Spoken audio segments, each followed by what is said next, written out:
Bueno, crec que expressa la fortalesa, no?, del teixit empresarial que representa la CECOT i, per tant, doncs, moltes felicitats als guardonats, però sobretot aquesta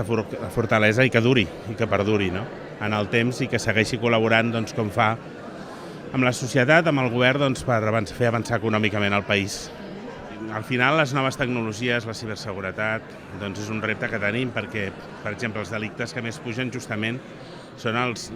vinculats a la ciberdelinqüència, no? Tant des d'aquesta perspectiva, tot el que és la tecnologia de la societat del coneixement, etc., és molt important per prevenir i per resoldre delictes. També alhora ens dota de molts instruments per tenir més informació, per tenir més elements, per conèixer on està l'activitat delictiva, per prevenir i per investigar, i per tant per resoldre problemes delictius, però sempre afegeixo una cosa, no?, que m'agrada fer-ho i ho he fet moltes vegades amb els Mossos d'Esquadra. Intel·ligència artificial, les noves tecnologies, els instruments que ens dona la tecnologia ens ajuda molt. Ens ajuda molt. Però no hem de perdre que el centre de la nostra organització són les persones.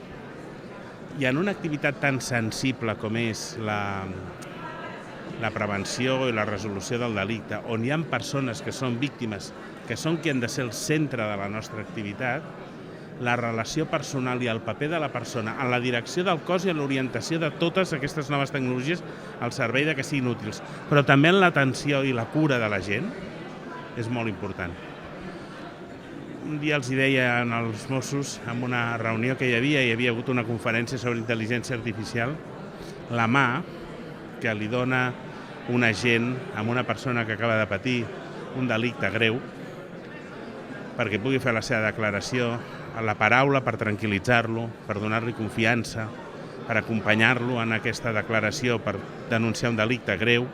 això no ho canviarà i això només ho té el ser humà. I, per tant, aquesta combinació entre la tecnologia i la humanitat em sembla que és per on hem d'anar.